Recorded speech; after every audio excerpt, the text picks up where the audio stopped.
Oh crap! Oh no! That got intense way faster. Oh, what was that? Oh my gosh! Somebody saw me! Ah! So scary! Oh, I can't shoot!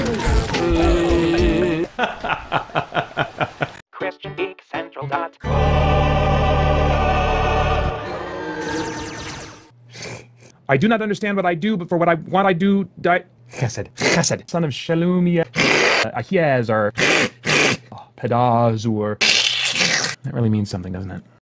Hey, I'm Peter Franson from christiangeekcentral.com and Spirit Blade Productions. Right now, I want to take a look at the question, should Christians enjoy scary entertainment or horror entertainment? The Bible teaches that we shouldn't be afraid and that God has not given us a spirit of fear.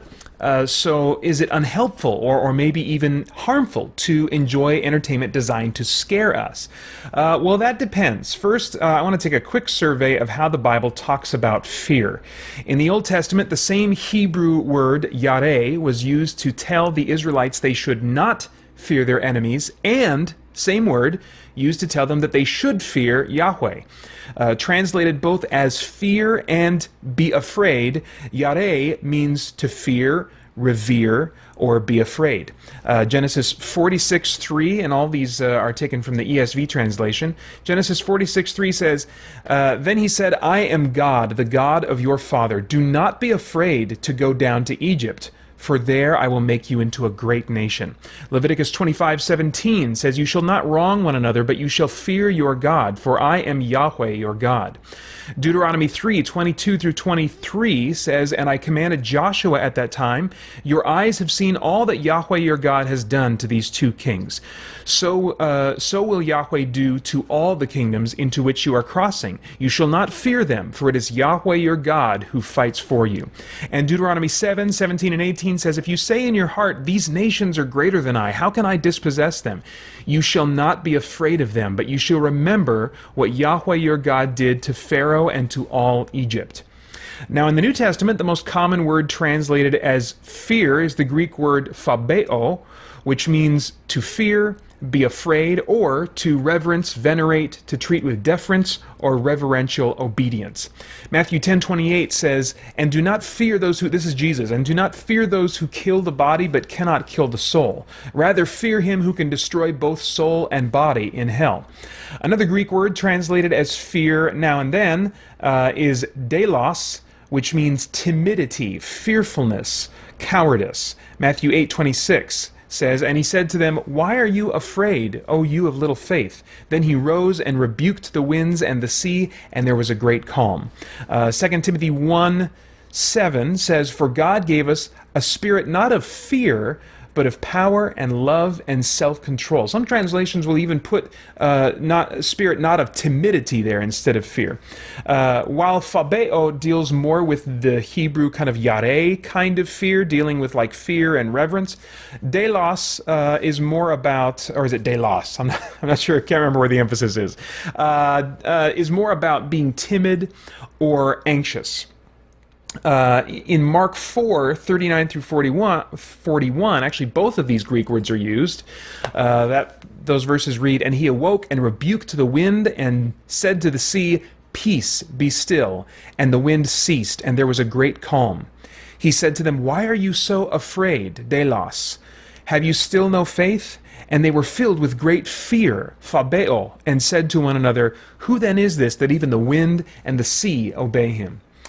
So to try and summarize what the Bible seems to say about fear, when it comes to anything other than God himself, we are not to be afraid, either in the sense of intimidation and submission, or in the sense of timid anxiety.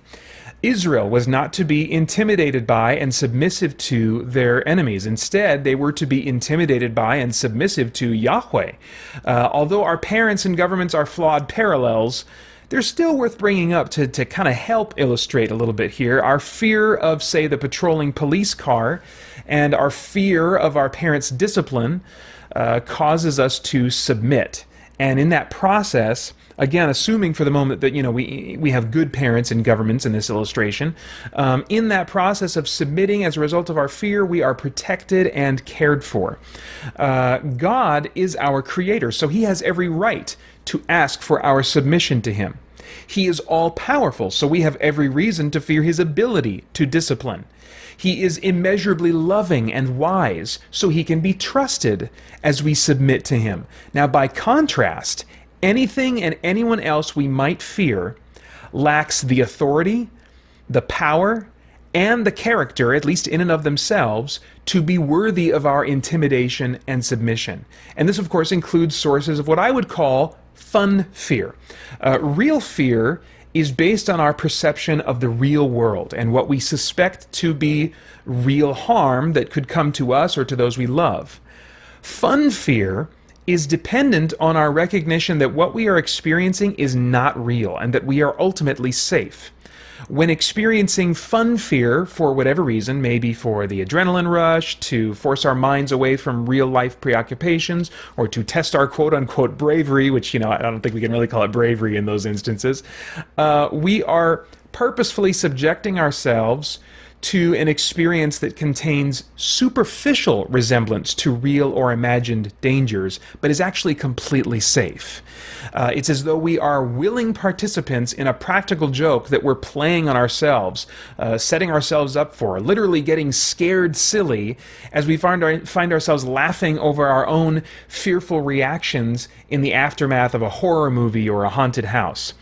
In the same way that boys can play wrestle without really fighting, I'm convinced that fun fear is not the real fear or anxiety that the Bible teaches against. And yet, just like a game of wrestling can be taken too far and result in hurt feelings or hurt bodies, fun fear can lead us into real fear or real anxiety if we don't set boundaries for ourselves. For example, if I go see a horror movie with a monster that uses darkness strategically to hide and hunt, and then I hesitate to take the garbage out that night before my wife has to ask me to do it, because the darkness outside is intimidating to me so soon after watching that movie, well, I've now allowed a fun fear experience to inhibit my readiness to love and serve my wife and think of her interests and needs. Resident Evil 7 features a wheelchair-bound elderly woman who is designed to be creepy. A number of movies also use infirm elderly characters to scare or creep out audiences. Do those fictional experiences feed into a fear of the elderly in my mind that would keep me from visiting a nursing home? Or if I watch a movie in which a character's loved ones are suddenly or horribly killed, does that fuel my real-life anxiety, causing me to have dark, recurring thoughts about the deaths of my loved ones?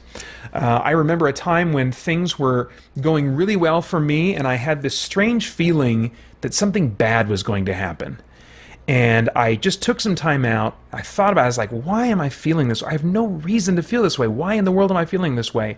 I chased down that thought and was able to trace it back to, it wasn't for sure in my mind that this was the cause, but really what came to mind was the realization that there's this trend in movies, and I take in a lot of fiction. There's a trend in movies and TV shows, all kinds of fiction, for everything to go horribly wrong just as things are going like as well as they possibly could be. I mean, you know this moment I'm talking about. It's like it's a birthday party in the park. Children and parents are laughing with echoing voices, and they're playing in slow motion just before the man in the trench coat pulls out his machine gun and starts killing everybody, you know? Or if you think of the flashback sequence from a classic movie probably most of you have seen, Terminator 2 Judgment Day, when Sarah Connor has her flashback of like or her vision of the day of, the bombs going off and everyone melting. It's on a playground and she's laughing and the children, this is like exactly that you've seen this same scene before. The children are laughing and playing slow motion, echoey voices, and then boom, the bomb goes off and everybody's flesh gets fried off of their bones. We just see that device used so often in fiction that they set up this beautiful moment that then gets crushed. And so I realized, oh crap. that is probably why I'm wondering, is something bad going to happen? Because I've just taken in so many stories that use that device. And so without realizing it, it was beginning to have an effect on how I was feeling about the real world, about real life. Now, we all have different fears, triggers, and patterns in our thought lives, so we each have the responsibility to examine our fears and anxieties and the entertainment that may be fueling them. Likewise, seasons of life change, and something that didn't harm our thoughts at one time may be a problem for us now, or the other way around. I'd suggest a good rule of thumb is to stay away from entertainment that influences our thoughts negatively or otherwise fuels tendencies in us that are counter to God's will. Our aim should be to really take the time to think tactically about everything we absorb. Think about the effects that we're feeling it has on us, or when we see sin or anxiety or whatever in our lives, think about what might be contributing to that. It requires that we take some time out to think about this, both before we enter into some kind of entertainment or long after, when we just can't figure out, why do I feel this way? What could be feeding into this thought, these kinds of thoughts in my mind, you know. So really, it takes thinking tactically about everything we absorb and only taking enjoyment from things that contribute to a life lived for God. 1 Corinthians 10:31 says, "So whether you eat or drink or whatever you do all to the glory of God." And fun fear experiences can absolutely glorify God in how they affect us. For example, scary games are often too intense for me to really enjoy. I do pull them out, you know, I guess these days every year or so to help me stay awake at the tail end of like an Extra Life marathon. But I do love laughing at and challenging myself to get through a creepy movie experience. I enjoy that. I've also been in a situation where I'm stressed out or preoccupied about something, and you know, I've successfully avoided the temptation of using entertainment as an escape. I don't always do that. I fail at that, certainly. But I want to take a moment, stop here, and just be clear. I'm not advocating that we use entertainment as a means of escaping our problems rather than dealing with them, processing them, taking them to God and praying through them and getting wisdom from the Word that can help correct our thinking and help us endure in those stressful circumstances. So I'm not advocating this as like an alternative to that. I'm talking about a situation I've been in where I have avoided the temptation to use entertainment as an escape, and instead I've taken my problems to God. I've taken time in Scripture and prayer to deal with those stressful thoughts in a conversation with Him. I've reminded myself of truths that counteract the stress-inducing thoughts I'm having. A number of times that really does help me. But sometimes, even after all that, I still can't empty my brain of those counterproductive thoughts. In those cases, a horror movie can successfully jolt my brain out of unhealthy, cyclical thoughts and help me burn off some of that anxious energy. So while I don't think they should be entered into thoughtlessly, I believe fun fear entertainment experiences can be a legitimate source of laughter, life reflection, or a nice way to hit the reset button on a preoccupied brain.